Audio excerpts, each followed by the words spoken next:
मेरा नाम विजय प्रताप है और ये मीटिंग हम लोग south Asian dialogues on ecological democracy and solidarity centre for comprehensive democracies in south Asia की ओर से कर रहे हैं। मुख्यतः नेपाल के जो 4 मीडिया हाउसेज हैं उनके प्रतिनिधियों की बात सुनने के लिए और 2 अन्य साथी जो नेपाल के अखबारों में अक्सर लिखते हैं, उद्धव प्याकुरेल जी और इंदिरा अधिकारी जी, इनकी बात सुनने के लिए ये मीटिंग रखी है।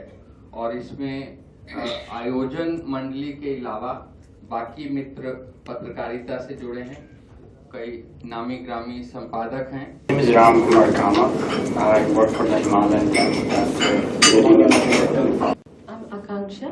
I write for 2 daily newspapers in Nepal, Republica and Nagarik. I myself Uddhav Pakurel. I am a PhD student at JNU, also associated with this SEDET. मेरा नाम कुलदीप नलेरा, जर्नलिस्ट हूँ।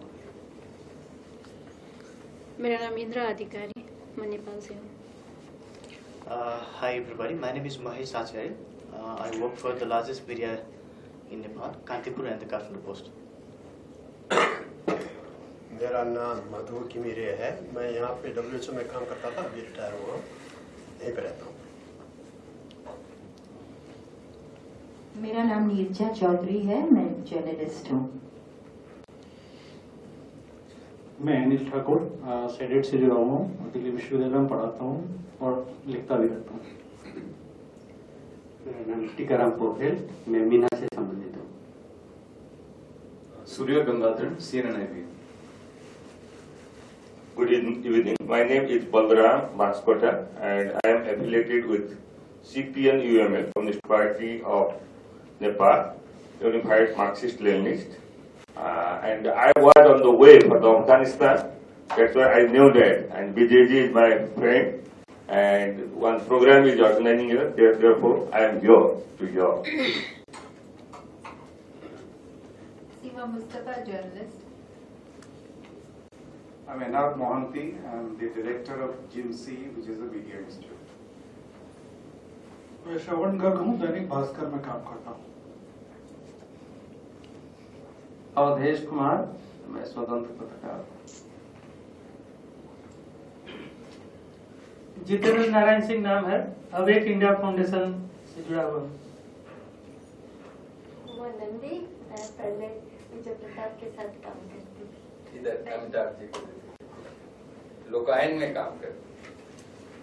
कुमार अमिताभ हूँ, फ्रीलांस जर्नलिस्ट हूँ और फिल्म मेकर हूँ। I am Sarat Khanal, just arrived today from Nepal. मैं सत्येंद्र हूँ, स्वतंत्र पत्रकार। पत्रकार।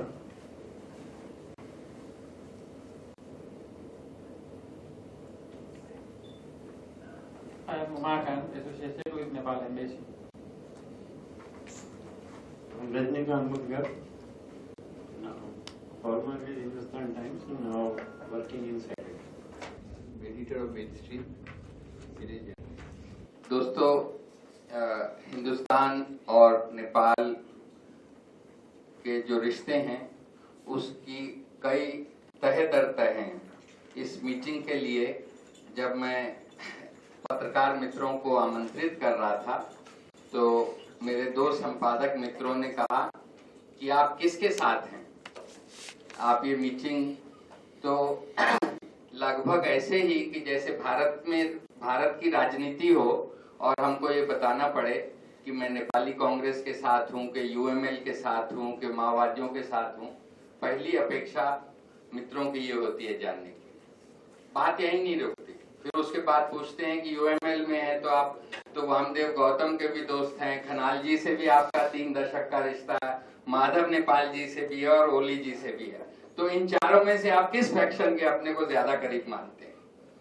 उसी तरह से किरण वैद्य जी ने जो चार्जशीट किया प्रचंड जी को, उसमें अब ये नया सवाल, मैं तो माओवादी नहीं हूँ, किताब से मैंने ना माओवाद पढ़ा ना मार्क्सवाद, परिवर्तनवादी कार्यकर्ता हूँ 4 दशक से।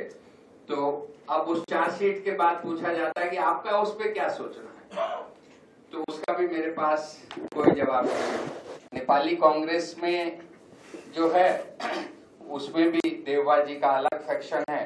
नेपाली कांग्रेस तो भारत के समाजवादी आंदोलन से मिलती जुलती पार्टी है। हर नेता उसमें एक फैक्शन लीड करता हुआ देखा जा सकता है, ऊपर के 4-5 लोगों को ही क्यों गिना जाए। तो नेपाल एक स्तर पे इतनी ज्यादा तफसील में हम नेपाल के बारे में जाते हैं। दूसरी ओर तस्वीर का पहलू ये है कि जिन लोगों को कल्पना के किसी भी कोने से आप भारत विरोधी नहीं कह सकते, वैसे नेपाल के राजनेताओं का भी ये कहना है कि भारत नेपाल के रिश्तों में बहुत बुरे दिन आने वाले हैं। और उसके पीछे उनकी शिकायतें, पहला ये कि नेपाल के जो बुद्धिजीवी, भारत के जो बुद्धिजीवी हैं, वो नेपाल के अस्तित्व को जैसे जानते ही ना हो इस तरह से व्यवहार करते हैं। वो अमेरिका और यूरोप की लिटरेचर की बहसें हों या पॉलिटिक्स की हों या फिल्म्स की हों, उसके बारे में उनके पास ज्यादा समय है, लेकिन उनके पड़ोस में जनता किन सवालों को लेकर संघर्ष कर रही है, इस पे कोई उनका गहरा सरोकार है, ऐसा यहाँ के बौद्धिकों, यहाँ के नीति निर्धारकों के आचरण से, उनके व्यवहार से, उनके लेखन से नहीं लगता। जबकि पूरा जो दक्षिणी पंढाल है, सदर्न वाटरशेड ऑफ हिमालय, उसका भविष्य साझा है। उसमें चाहे कोई अफगानिस्तान में हो चाहे म्यांमार में हो, और उसके बारे में भी हमारे यहाँ के जो सोशल मूवमेंट्स भी हैं, वो आमतौर से मुद्दों को बहुत काट के आपस में सीमित ढंग से वो करते हैं। इसकी अगली बात जो मेरे को नेपाल की सॉलिडेरिटी के दौरान समझ में आई कि नेपाल के सभी तबकों के लोग बहुत ज्यादा भारत केंद्रित होकर सोचते हैं। वहाँ के आंदोलन समूहों के लोग भी यहाँ के आंदोलन समूहों के बारे में सोचना, जानना, और वो एक अपनेपन से सोचते हैं। और जब भी भारत की आलोचना होती है तो उसके तह में, गहराई में कहीं ना कहीं एक बहुत अपनेपन का भाव होता है। लेकिन शायद हमारा नेशनल सिक्योरिटी एपरेटस, हमारा फॉरेन मिनिस्ट्री, चूंकि उनको तो बहुत सीमित और नीट सॉल्यूशंस में बात करनी होती है, उनको चीन है, अमेरिका है, पाकिस्तान है, ईयू है, उन सब के जो मैकिनेशंस और कॉन्स्पिरेसीज भी होती हैं, उनका मुकाबला करते हुए बात करनी है। और हिंदुस्तान की कोई पॉलिटिकल लीडरशिप, जैसे तमाम कम्युनिस्ट और सोशलिस्ट जो हैं, वो बहुत रोजमर्रा के स्तर पे भारत और नेपाल के कम्युनिस्ट और भारत और नेपाल के सोशलिस्ट और भारत और नेपाल के जो लेफ्ट लिबरल सेंसिबिलिटी के नेपाली कांग्रेस और कांग्रेस के लोग हैं, आजादी की लड़ाई के समय का और नेपाल के लोकतंत्र के प्रारंभिक दिनों के संघर्ष का ये इतिहास है। लेकिन आज की नई पीढ़ी जो है इन चीजों को बिल्कुल नहीं जानती। इसलिए पूरा का पूरा जो रिश्ता है वो नेपाली राजनेताओं और उनकी आपसी राजनीतिक प्रतिस्पर्धा में कैसे भारतीय सत्ता प्रतिष्ठान को अपने साथ रखना है, इसमें पूरा लग जाता है। और नेपाल के जो ये युवा सब लोग प्रतिनिधि हैं और अभी अखबार के पेशे में हैं, ये नेपाल के अखबारों के बारे में ये याद कर लेना जरूरी है कि जब तक पार्टियों ने 5 नवंबर को 2005 में 12 सूत्री एग्रीमेंट साइन नहीं किया था 7 पार्टियों ने माओवादियों के साथ, उससे पहले नेपाल के नेताओं का एक तरह से विश्वसनीयता बहुत कम हुई थी। उनकी सभाओं में बहुत कम लोग आते थे और उस समय नेपाल के लोकतंत्र को वहाँ की बार काउंसिल, बार एसोसिएशंस और वहाँ की मीडिया एसोसिएशंस और वहाँ की नागरिक समाज जो है वो अगवा कतार में था और दलों को उनके पीछे रहना पड़ता था। ये तब के हालत थे। अब हालत उल्टी हो गई है। तमाम जो नागरिक समाज के लोग हैं उनमें से भी हर एक को लगता है कि अगर प्रधानमंत्रियों को या भावी प्रधानमंत्रियों को आपस में इसी तरह लड़ना है तो शायद वो देश की ज्यादा अच्छी सेवा कर सकते हैं। तो नागरिक समाज भी नेपाल का काफी बढ़ गया है और मीडिया अब चूंकि तथाकथित सामान्य हालात हो गए हैं, नॉर्मल परिस्थिति है, तो they are doomed to only report and not articulate what their views are as Nepali citizen. आइए अमरजीत जी, स्वागत है। तो इस पूरे संदर्भ में हम लोगों ने ये सोचा कि यहाँ के मीडिया के लोग आज अपनी नेपाली मीडिया प्रतिनिधि यहाँ अपनी बात रखें, और अंत में हम उम्मीद कर रहे हैं कि 9 बजे के लगभग KPS ओली जी आएंगे, जो UML पार्टी के अंतर्राष्ट्रीय विभाग के प्रमुख हैं। और ये इन नौजवान साथियों ने कहा कि अगर वो होंगे तो हमें बोलने में संकोच होगा, तो इसलिए दैव योग कहिए या उनकी योजना कहिए, तमाम पत्रकार मित्रों ने बार बार कहा कि ओली जी के रहने पे हम कैसे बोलेंगे। तो ओली जी अब नहीं आ रहे हैं, ये निश्चिंत ढंग से अपनी बात कह सकते हैं। इनकी बात सुनने के बाद ओली जी आते हैं तो उनकी बात हम लोग सुनेंगे, प्रश्न उत्तर होंगे, और उसके बाद भारतीय नेताओं में से अमरजीत कौर जी आ गई हैं, और अगर कोई किसी पार्टी के, हम लोग उम्मीद कर रहे हैं कि बृजभूषण तिवारी भी आएंगे, समाजवादी पार्टी के उपाध्यक्ष, तो वो लोग भी अपना सॉलिडेरिटी मैसेज देंगे। और अभी हम इनकी बात शुरू करेंगे, और प्रारंभिक इस बैठक का संचालन और प्रारंभिक बात उद्धव प्याकुरेल जी करेंगे। I could see many senior journalists and many senior civil society leaders from India and Nepal. I could see Dr. Ghimire. Most welcome, sir. Before going to start, I think I have tried to circulate one very draft. It is work in progress. It is there, I think, in the table. Whoever want, he or she can collect, and in which I try to bring all the debate, whatever is happening in Nepal. So it will be easier for me if you could comment on that to, give a final thoughts and to make a paper so that it would be kind of educative.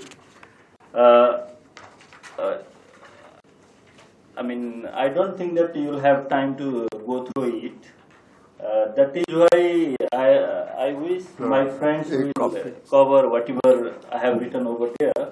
If not, then I'll, later on go through, whatever point it has been missed.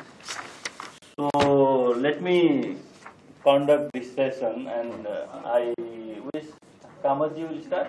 No. Yeah, let's start from Akanksha Saha. She is a reporter of the Republica in English and Nagarik in Nepali. It is one of the major dailies in Kathmandu. Thank you, Uddhavji. I don't know really where to start from, but firstly, I'm very happy that this interaction is happening, because we have not had any kind of interaction with senior Indian journalists since the time we've been there. At least I have not had. I've been in Delhi for the last 5 months and trying to look at India for Nepal. But if we have to speak about the peace process and constitution writing in Nepal and the deteriorating relationship between India and Nepal, I think I would like to start from May 29th, when the Constituent Assembly deadline was extended for 3.5 months. The deadline ends on August 31st. Now, as far as the peace process is concerned, the media and civil society in Nepal has been saying that probably the peace deal in itself is over in Nepal because of sheer lack of political consensus among the political parties. Now, we all know that there has been extensive intra-party feuds. The leaders have not been able to come to any kind of consensus on the most important issue of integration, and that is the issue. That is the main issue in the peace process right now. Now, I don't want to make this really extensive. Just to now, that is where we are as far as the peace process is concerned. Last week, the UCP and Maoists ended the dual security system. And last week, a lot of significant developments happened in Nepal.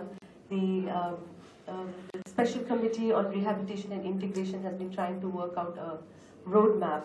Now, they have said that August 27th is the deadline.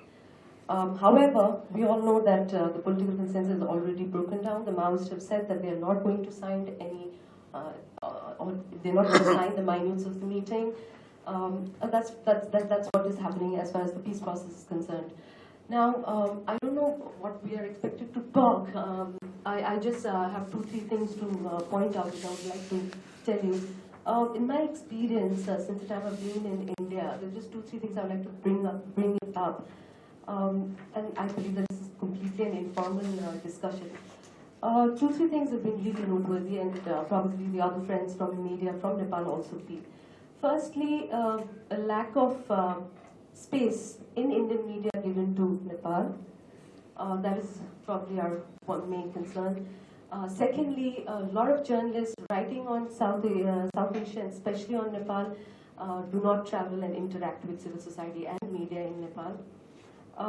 Third thing is that we've had very less interaction. Now, and another thing which we were also discussing before we started this was we are confused as to who is deciding on policy level as far as Nepal is concerned. Is it the MEA? Is it the PMO? We have never briefed. We are never invited for any briefing by MEA. So there is a certain confusion. So my point is that these are the things which are of concern to us. I wish we're really eager to listen to Mr. Oli, because he's one of the key negotiators right now. I think I'll stop at that, and maybe later if we have some interaction, we can carry. Thank you, Saharji. Now I request Mahesh Acharya. He is, as he said, he's one of the largest media representative in India from Nepal. Thank you so much. Let me first take this opportunity to thank Vijay Pratapji and my dear friend Uday Pakuran for providing me with this wonderful opportunity. The opportunity to share my views with a section of intelligentsia like this. Frankly speaking, as a journalist who listens to people most of the time and writes their views, it has always been a challenging job to speak out my mind. Anyway, today I'm trying today. I'll not take much of your time, so I'll quickly highlight my perspective on Nepal-India relations and the ways to address the problems while taking into consideration the national interest of both countries, as I'm told to speak on. My first point, the special relationship between India and Nepal. Special relation, quote unquote. As you all know, history, geography, religion and culture have bound Nepal and India into an extraordinary relationship. Many Nepalis also actively participated in India's independence movement. New Delhi also played an important role in the political evolution of its landlocked neighbor, which still prevails. Moreover, Nepal and India do have special relation. I would like to spell that in quote unquote. I didn't mention this unquote because I don't like the way special relationship is being interpreted, which I understand. It has been inherited since the Nehruvian regime in India. From that very time, according to the book written by Akhtar Singh Bhasin, a former Indian diplomat, India wished to use the 1950 treaty as an instrument to prevent other countries developing closer relations with Kathmandu. So that is the main theme of that treaty according to Nehru. And I would like to quote the official line of India in that period. Quote starts, Nepal is an independent country, but in regard to foreign affairs and defense, we have close understandings and we are naturally greatly interested in them, and that India had a special relationship there by virtue of these understandings. Unquote. So this was the Indian instance during that period, which apparently seems to be continued till now, although India is said to have shown its interest to review the 1950 treaty. on the side of Nepali also, homework has yet to be done by the Nepali domestic key players. Nepali political actors still seem clueless what exactly they want to review. The myopic vision of political parties, I would like to say, is more evident when it comes to the issues relating to the facilities enjoyed by Nepalis by virtue of this treaty. For example, freely crossing the border and shopping in the Indian markets, etc. So coming to the next point quickly, is all of you know that India remains at the forefront of Nepal's development efforts. New Delhi has also offered generous economic assistance to Kathmandu in multiplicity of priority areas, despite its own pressing needs as a developing nation, as a surging superpower. So tens of thousands of migrant workers, Nepali migrant workers, Gorkha soldiers and Indian army pensioners who benefited from Indian economy, they have underpinned the nascent Nepali economy also. So that's the fact. But yet a sustained pattern of Indian policies and pronouncements has served to alienate Nepalis. Many are frequently prompted to question the Indian generosity. Why has Indian been so generous to Nepali society? So on the other side of the river, many Indians seem to be exasperated when many Nepalis rush to blame this southern neighbor for all their problems.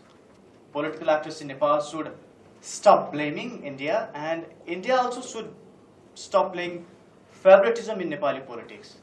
That favoritism was recently evident during the high drama of extending the tenure of Constituent Assembly by 3 months. As allegedly said, the split of Madheshi Janadhikar Forum and the unnatural marathon of RAW, raw official during that period, are a few examples to root that suspicion. So it is at the same time really true that had our political leaders been serious, I definitely would like KP Wali to hear me, but he is not here, unfortunately. So it is at the same time really true that had our political leaders been serious enough, keeping aside the mudslinging, no other force could have got chance to play.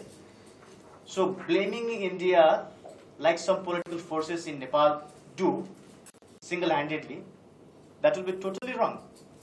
So also there has been a dangerous temptation of branding Nepalis as anti-Indians. So I completely disagree with that. We also should accept the perception of nationality and nationhood is emerging in a very strong way in Nepal. Nepalis are they are not anti-anyone. They are simply pro-Nepal, I would like to say. They are simply pro-Nepal. So at the same time, there have been attempts to portray some activities against India as nationalist move. For example, attempt to portray the activities like hurling of shoes upon the Indian envoy as nationalist move is also equally dangerous, and it should be condemned from all the sides, even from the domestic key players of Nepal also. So Nepal also should be serious at the same time addressing the genuine interest of India. For example, let us take the instance of security. Let us have a candid communication. What is the main concern of India? Do not hesitate to state the positions clearly. Usually, I have heard that heard from my political leaders that Nepali counterparts seem to hesitate to put their position while they are holding deliberations with their Indian counterparts. So I think there is one problem. So candid communication could help address those problems, I guess. And coming quickly to the next point, the vital issues such as border management, trade and transit facilities, cooperation in crucial water sector have sunk deeper in the mire of distrust and confusion between the Nepali actors and Indian actors. So the merits of bilateral projects hardly acquire the prominence they deserve in the relevant debates. So it has been urgent to adopt modern scientific mapping to end the ambiguities when it comes to the border management. Or even after that, if the problem persists, let us have the frank discussion at the political level or the bureaucracy level. I know a part of the problem also lies in the political instability of Nepal. I agree with that. My suggestion to political actors of Nepal is that let us not drag the petty political interest when it comes to larger issue of the nation. Stop bickering. Instead, join hands together to make a clear foreign policy. At least show the togetherness when it comes to the transnational issues. So that is the missing part in Nepali domestic key players. Similarly, electricity and irrigation projects have been made more the matter of politics. Either it should have been more economic, environmental and engineering thing. Its economic, environmental and engineering viabilities are not properly gauged. So the problem lies there, another problem. In conclusion, the creation of a vibrant relationship would require Nepal and India to shun this type of traditional mindset. That, of course, is definitely not easier said than done, but I think it is not impossible also. So, crafting a coherent alternative paradigm would require sustained commitment to a positive relationship which is firmly rooted in the bilateral realities as well as the expectations.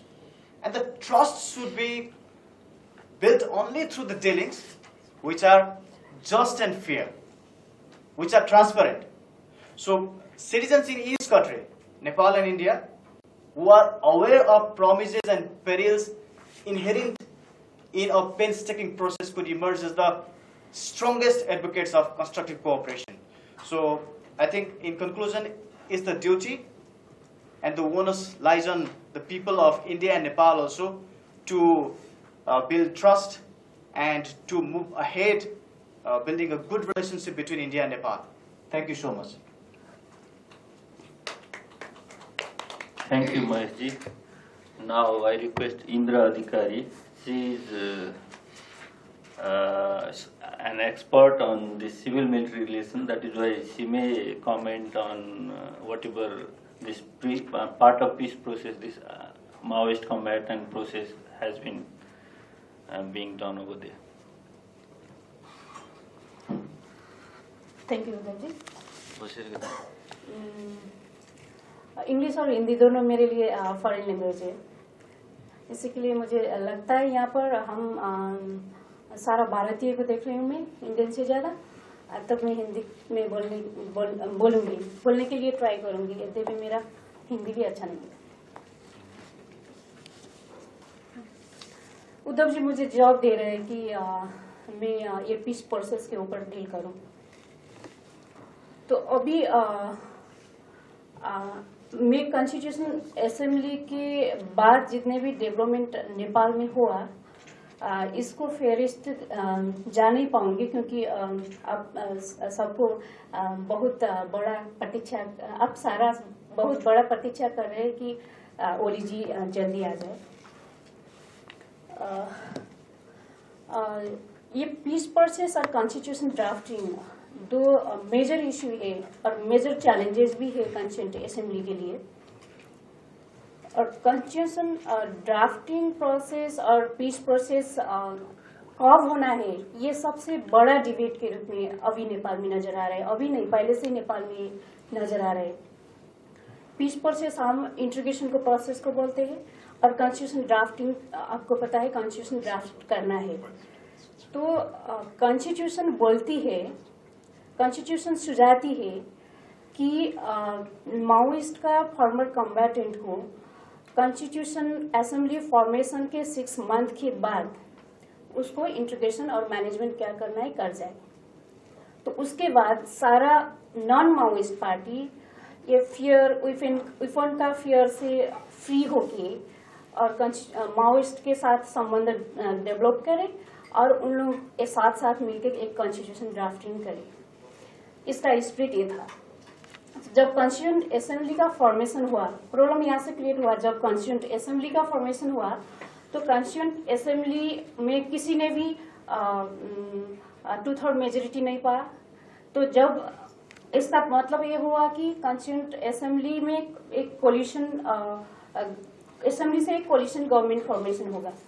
तो जब coalition government हो गई तब problem ये हो गया कि हम पीस प्रोसेस को आगे लेके जाने के लिए मैकेनिज्म डेवलप किया हमने।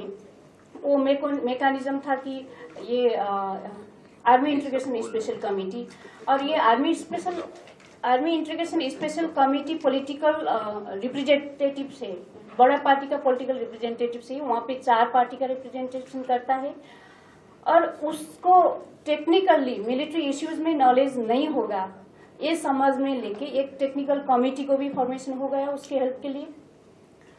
ये दोनों कमेटी का फॉर्मेशन पॉलिटिकल पार्टीज का रिप्रेजेंटेटिव से हुआ है। प्रॉब्लम यहाँ से क्रिएट हो गया जब गवर्नमेंट कोलिशन में होती है और प्राइम मिनिस्टर का प्राइम इंटरेस्ट गवर्नमेंट को कैसे मेंटेन करना है, कैसे गवर्नमेंट ब्रेक होना नहीं देना है, कैसे गवर्नमेंट बचाना है। तब इंटीग्रेशन का इश्यू इस तरह से आया कि वो सबसे डिविजिव इश्यू था कि सोशली भी वो बहुत कंट्रोवर्शियल होके आया, पॉलिटिकली वो कंट्रोवर्शियल था, और मिलिटरीली भी वो बहुत कंट्रोवर्शियल हो गया है। तब यहाँ पर प्रॉब्लम इस तरह से क्रिएट हो गया, जो वो कमिटी जो जिसके साथ वो मोडालिटी को एक मोडालिटी बनाना है, कैसे बनाना है, उसको एक्सरसाइज करने का रिस्पॉन्सिबिलिटी है, कैसे मैनेज करेंगे उसका रिस्पॉन्सिबिलिटी है। सारा रिस्पॉन्सिबिलिटी कॉन्स्टिट्यूशन ने भी उसी कमेटी को दे दिया था जिस कमेटी का चेयरमैन प्राइम मिनिस्टर था। तो चेयरमैन होने के नाता से प्राइम मिनिस्टर से एक भी वीटो कोई पावर नहीं है, वो मेंबर से ज्यादा नहीं है कि वो कुछ नहीं कर सकते। जितने भी होगा डिसीजन उस कमेटी पे वो सारा कंसेंसस के उस पे होगा, उस पे यूनानिमसली कंसेंसस में डिसीजन करना होगा। तो ये यूनानिमस कंसेंसस तब होगा जब पॉलिटिकल पार्टीज के बीच में एक अंडरस्टैंडिंग होगा। तो प्रॉब्लम यहाँ पर है कि पॉलिटिकल पार्टीज एक आपस में भी कोई अंडरस्टैंडिंग करने वाले नहीं है, और पॉलिटिकल पार्टी के अंदर कोई भी पार्टी के अंदर भी कंसेंसस होने वाले नहीं हो पाए। तो इस हिसाब से यहाँ पर एक प्रॉब्लम आया।